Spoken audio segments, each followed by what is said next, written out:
Assalamualaikum, halo teman-teman.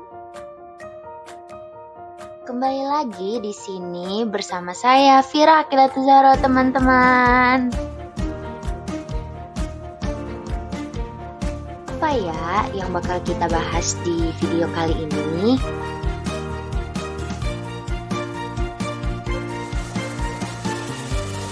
Di video kali ini saya akan membahas mengenai bencana banjir.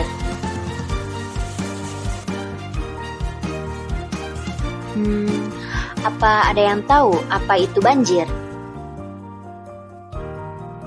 Banjir adalah salah satu bencana alam yang menjadikan kondisi daratan tergenang oleh aliran air dalam volume yang berlebihan. Nah, banjir tidak hanya terjadi di daerah perkotaan.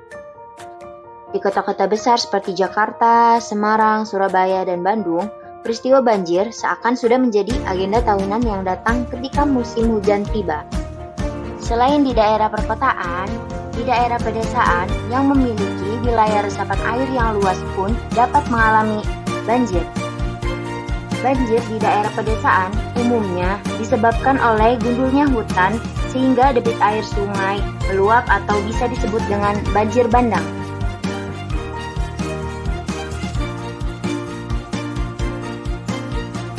Kira-kira apa saja ya penyebab terjadinya banjir? Mari kita lihat. Terdapat dua faktor yang menjadi penyebab terjadinya banjir.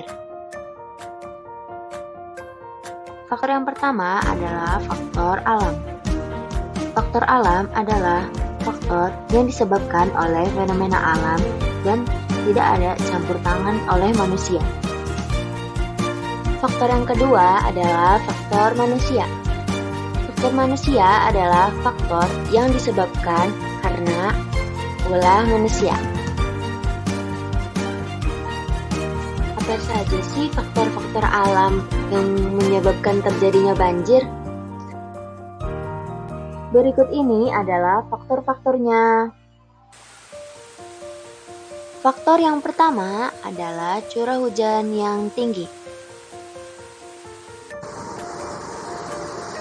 Faktor yang kedua yaitu pasang air laut. Dan faktor yang ketiga adalah sedimentasi di muara. Nah, tadi kita sudah membahas apa saja faktor-faktor yang disebabkan oleh alam. Sekarang, mari kita bahas apa saja faktor yang disebabkan akibat ulah dari manusia. Penasaran kan? Maka dari itu, hayu kita bahas sekarang juga. Berikut ini adalah faktor-faktor tersebut.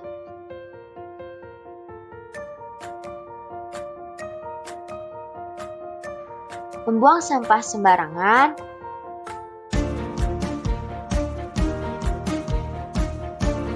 penebangan hutan,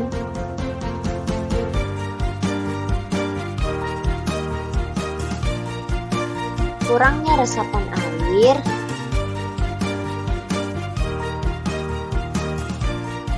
dan hindari membangun pemukiman di bantaran sungai.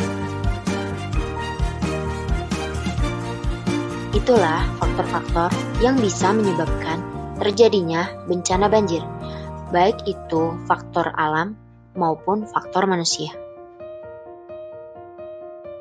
Setelah kita mengetahui faktor-faktor tersebut, dapat disimpulkan bahwa kita sebagai manusia tidak boleh sembarangan setiap mengambil tindakan. Apalagi, tindakan tersebut bisa saja merugikan lingkungan sekitar kita. Dan lebih parahnya lagi, bisa menimbulkan bencana alam.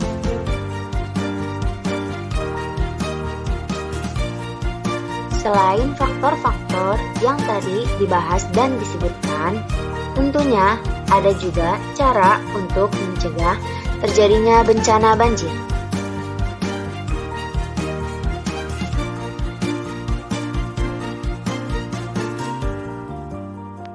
Pencegahan tentunya bisa dilakukan ketika kita mengikuti arahan yang telah diberikan.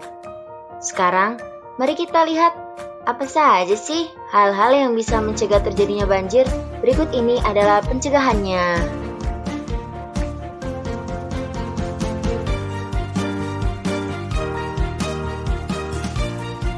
Membersihkan sampah di sungai.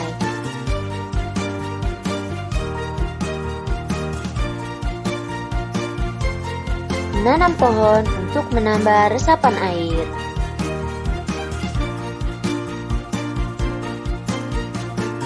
Membuang sampah di tempatnya agar tidak mencemari lingkungan sekitar.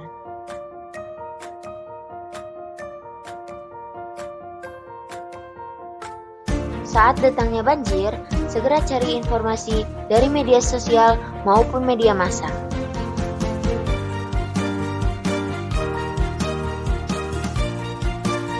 Saat banjir tiba, pantau informasi dari media massa.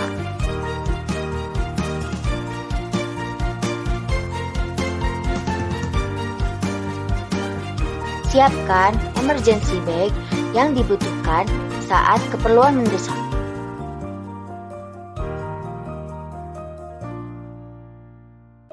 Amankan dokumen yang penting dan letakkan di tempat yang tinggi.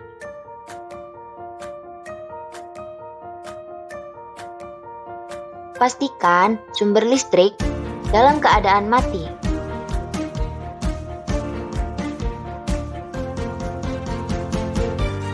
Keluar dari rumah dan lari. Ikuti tanda jalur evakuasi.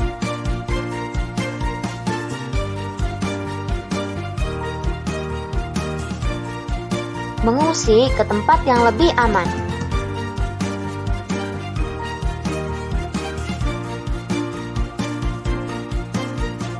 Saat berjalan menuju pengungsian, hindari arus yang kencang.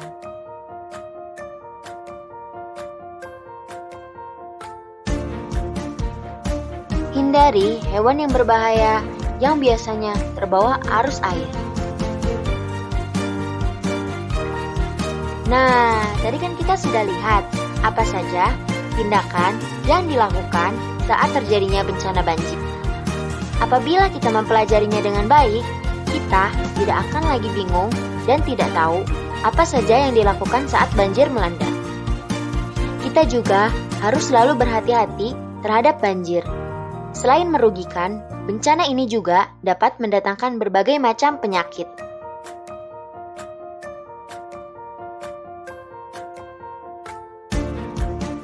Pada saat terjadinya banjir, air akan menjadi tercemar dan kotor, sehingga air tersebut bisa berisiko menyebabkan penyebaran berbagai macam penyakit kepada manusia.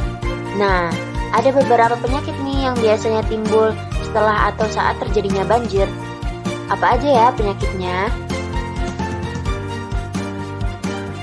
Yang pertama ada penyakit pencernaan. Penyakit pencernaan adalah penyakit yang menyerang sistem pencernaan tubuh, seperti diare, muntaber, disentri, kolera, tifus, dan lain-lainnya. Yang kedua, ada demam berdarah. Demam berdarah disebabkan karena nyamuk Aedes aegypti yang menyerang tubuh kita. Yang ketiga, ada infeksi saluran pernafasan atau ISPA. ISPA disebabkan karena virus, bakteri, atau mikroba. Yang keempat, ada penyakit leptospirosis. Penyakit ini dikeluarkan oleh bakteri Leptospira. Bakteri ini dibawa oleh kotoran atau air seni tikus.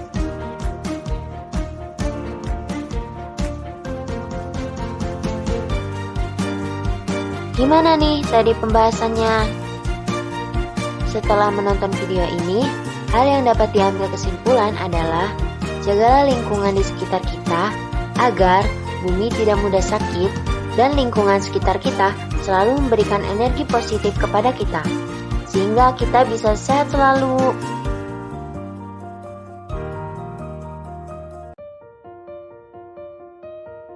Wah, tidak terasa ya kita sudah di ujung pembahasan. Terima kasih sudah menonton video ini ya teman-teman.